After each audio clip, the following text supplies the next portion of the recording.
நமது ஆண்டவரும் இரட்சகருமாகிய இயேசு கிறிஸ்துவின் நாமத்தினாலே உங்களை அன்போடு வாழ்த்துகிறேன், வரவேற்கிறேன். கர்த்தருடைய ஆசீர்வதிப்பாராக.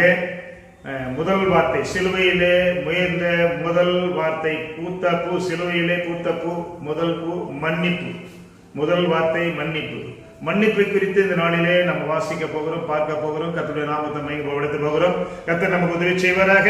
எடுத்துக்கொள்வோம். லூக்கா எழுதின சுவிசேஷத்திலே 23ஆம் அதிகாரத்திலே 34வது வசனம் வழியா சொல்லுகிறது, அப்பொழுது இயேசு, பிதாவே இவர்களுக்கு மன்னியும், தாங்கள் செய்கிறது என்னதென்று அறியாதிருக்கிறார்களே என்றார். அப்போ இந்த வார்த்தையை குறித்து நம்ம பார்க்கும்போது, ஆண்டவராகிய இயேசு கிறிஸ்து சிலுவையிலே மரிக்கிற பொழுது முதலாக உதிர்ந்த பூ மன்னிப்பு. அந்த மன்னிப்பு என்ன என்று பார்க்கும் பொழுது, பிதாவே இவர்கள் என்ன செய்கிறாங்கன்னு தெரியல, அதனால இவங்க ஒரு மன்னிப்பு கொடுங்க அப்படின்னு சொல்லி பிதாவினிடத்துல பரிசுத்தாவினர் பரிந்து கேட்கிறார் ஆண்டவராகிய இயேசு கிறிஸ்து. ஆமென். அப்போ இன்னைக்கு பாவத்தில இருந்து நமக்கு ஒரு மன்னிப்பு இருக்குதா? பாவங்களை மன்னிக்கக்கூடிய கிருபாதார பலியாக ஆண்டவராகிய இயேசு கிறிஸ்து இருக்கிறார். இன்னைக்கு மன்னிப்பை குறித்து நம்ம பார்க்கும்போது, குற்றங்களை குறித்து ஒரு மன்னிப்பு இருக்கிறதா? யாராவது தவறு செய்தால் அவளை மன்னிக்கிறோமா? திட்டிவிட்டால் அவளை மன்னிக்கிறோமா? இல்ல நமக்கு விரோதமாக பாவம் செஞ்சால் அவர்களை நம்ம மன்னிக்கிறோமா? அந்த மன்னிக்கிற சுபாவம் மனுஷனுக்கு இருக்கிறதா? சற்று யோசித்து பார்க்கும்போது, மன்னிப்பு என்ற தலைப்பில் பார்க்கும்போது யாருக்கும் அந்த மன்னிக்கிற சுபாவம் இல்லை. ஏனென்றால் எல்லாருமே மனுஷ சுபாவங்கள் படைத்தவர்கள் தான், தன்னலம் படைத்தவர்கள் தான். அதனால சங்கீதத்தில் 99ஆம் அதிகாரம், சங்கீதம் 99ஆம் அதிகாரம் 8வது வசனம் இப்படியாக சொல்லுகிறது. வாசிக்கிறேன், கேளுங்கள். எங்கள் தேவனாகிய கர்த்தாவே, நீர் அவர்களுக்கு உத்தரவு அருளினீர். நீர் அவர்கள் கிரிகளின் நிமித்தம் நீதி சரிகட்டிய போதிலும் அவர்களுக்கு மன்னிக்கிற தேவனாயிருக்குது. ஆமென். அப்போ மன்னிக்கிற தேவன் யாருன்னா ஆண்டவராகிய இயேசு கிறிஸ்து ஒருவர் மட்டும்தான். ஆமென். உன்னுடைய பாவங்களையும் என்னுடைய பாவங்களையும், எல்லாருடைய பாவங்களையும் மீறுதலையும் அக்கிரமங்களையும் மன்னிக்கக்கூடியவர் ஒருவர் இருக்கிறவரா, அவர் தான் ஆண்டவராகிய இயேசு கிறிஸ்து. ஆமென். ஆகையால்தான் சங்கீதத்திலும் கூட 103ஆம் அதிகாரத்துல 4வது வசனம் இப்படி சொல்லுது, உன் பிராணனை அழிவுக்கு விலக்கி மீட்டு உன்னை கிருபையினாலும் இரக்கங்களினாலும் முடிசூட்டி என்னை இன்று வரைக்கும் சாட்சியா ஆண்டவர் வச்சிருக்கிறாரே. எதற்காக? அவருடைய மீட்பில வளரும்படியாக, வாழும்படியாக ஆண்டவர் உன்னை என்னையும் தெரிந்து கொண்டிருக்கிறார். ஆமென். எனக்கு அருமையான தேவச்சனங்களே, அதே எரேமியா தீர்க்கதரிசன புஸ்தகத்துல 13ஆம் அதிகாரத்துல 14வது வசனம் இப்படியாக கூட சொல்லுகிறது. வாசிக்கிறேன், கேளுங்கள். பிதாக்களும் பிள்ளைகளுமாகிய அவர்களை ஒருவர் மேல் ஒருவர் மோதி விழும்படி பண்ணுவேன் என்று கர்த்தர் சொல்லுகிறார். நான் அவர்களை அழிப்பதே என்னை மன்னிப்பது இல்லை, தப்பிவிடுவதும் இல்லை, இறங்குவதும் இல்லை என்று கர்த்தர் உரைக்கிறார் என்று சொல்லி என்றார். அப்போ தீர்க்க தரிசனமாக சொல்லப்பட்ட அந்த வார்த்தைகளின் படி பார்க்கும்பொழுது, மன்னிப்பே இல்லாத இந்த உலகத்திலே மன்னிக்க ஒருவர் உண்டு. ஆமென். மன்னிப்பு மன்னிப்பு மன்னிப்பு தேவா, மன்னிப்பு தாருமே இறைவா, மன்னிப்பு தாருமே இறைவா. ஆண்டவர் அம்மாவை விரும்புகிறார். உன்னை விரும்புகிறார். அவனுக்கு ஒரு மன்னிப்பு கொடுக்கிறார். அப்ப இந்த இடத்துல பார்க்கும்போது ஆண்டவராகிய இயேசு கிறிஸ்துவின் நாமத்தினாலே இந்த மன்னிப்பை குறித்து இன்னும் அநேகமான வார்த்தைகளை, சத்தியங்களை உங்களோடு கூட பேச பரிசுத்த ஆவியானவர் உதவி செய்வராக.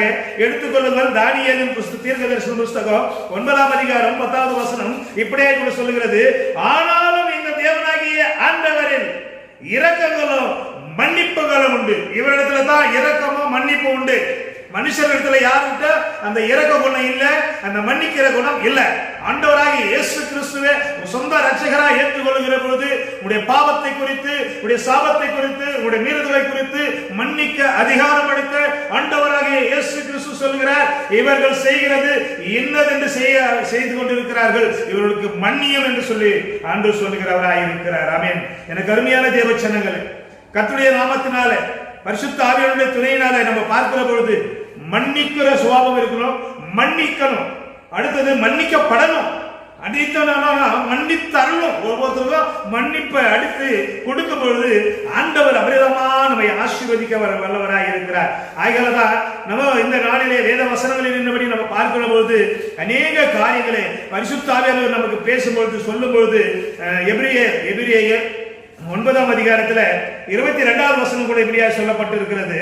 நியாயப்பிரமாணத்தின்படி கொஞ்சம் குறைய எல்லாம் ரத்தத்தினாலே சுத்திகரிக்கப்படும், ரத்தம் சிந்துதல் இல்லாமல் மன்னிப்பு உண்டாகாது. அப்போ மன்னிப்பு வரணும்னா ரத்தம் சிந்தனம்.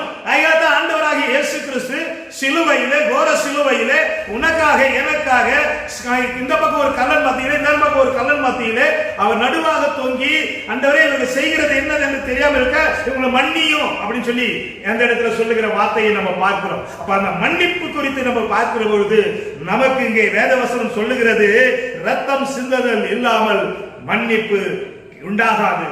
அப்ப மன்னிப்பு உனக்கு வேண்டும்னா இந்த ஆண்டவராகிய இயேசு கிறிஸ்துவை சொந்த இரட்சகராக நீ ஏற்றுக்கொள். உன் சகோதரன் உனக்கு குறை சொல்லி பேசுறாரா? உன் சகோதரிகள் உனக்கு குறை சொல்லி பேசுகிறார்களா? உங்க அக்கா பக்கத்தில் இருக்கிறவங்க உங்களை குறை சொல்லி பேசுகிறார்களா? ஆண்டவரே அவர் மன்னியும், அவங்க பேசுறது என்னன்னு தெரியல, அவங்களுக்காக நீ ஜெபம் பண்ணு, நீ முழுநாள் பண்ணிட்டு ஆண்டு சமூகத்தில் அர்ப்பணிச்சு பாரு. ஆண்டவர் உன்னை ஆசீர்வதிக்க அவர் நல்லவராக இருக்கிறார்.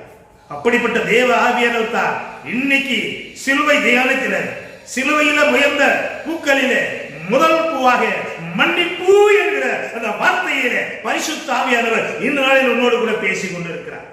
எனக்கு அருமையான தேவச்சனங்களே, நம்ம மன்னிக்கிற அனுபவம் நமக்கு இருக்கிறதா? நம்ம யாராச்சும் மன்னிச்சிருக்கிறோமா? நம்ம மன்னிப்பு கேட்டு இருக்கிறோமா? கொஞ்சம் யோசித்து பார்க்கலாமா? நம்மை தியானித்து பார்க்கலாமா? அப்படி நம்ம தியானித்து பார்க்கும்போது எவனுடைய மீறுதல் மன்னிக்கப்பட்டது அவன் பாக்கியவான் என்று சொல்லி இருக்கிறாரே. அப்போ சங்கீதங்களின் புஸ்தகத்துல 32ஆம் அதிகாரத்துல முதல் வசனம் இப்படியா கூட சொல்லி இருக்குது. வாசிக்கிறேன், நான் வாசிக்கிறேன், நீங்க கேட்டு பாருங்க ஒரு வார்த்தை. அந்த வார்த்தையை கேட்கும் போது, ஆண்டவருடைய வார்த்தை நீங்க தியானிக்கும் போது அது உங்களுக்கு பிளஸ்டா இருக்கும். எவனுடைய மீறுதல் மன்னிக்கப்பட்டதோ, எவனுடைய பாவம் மூடப்பட்டதோ அவன் பாக்கியவான். அப்போ உன்னுடைய பாவம் மூடப்படணும், உன்னுடைய மீறுதல் மன்னிக்கப்படணும். அப்பதான் நீ பாக்கியவானா பாக்கியவதியா வாழ வளர ஆண்டவருக்கு உதவி செய்வார். தாவீதுக்கார சங்கீதத்துல எவ்வளவு அழகா சொல்றாரு பாத்தீங்களா? அப்போ நம்ம என்ன சொல்லணும், நமக்குள்ள ஒரு பாவம் ஓடிக்கிட்டே இருக்குது.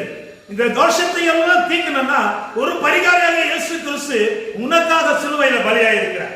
அப்போ அதே 32ஆம் அதிகாரத்துல 5வது வசனம் சொல்கிறது, நான் என் அக்கிரமத்தை மறைக்காமல் என் பாவத்தை உமக்கு அறிவித்தே என் மீறுதலை கர்த்தருக்கு அறிக்கையிடுவேன் என்று தேவரீ என் பாவத்தின் தோஷத்தை மன்னித்தே.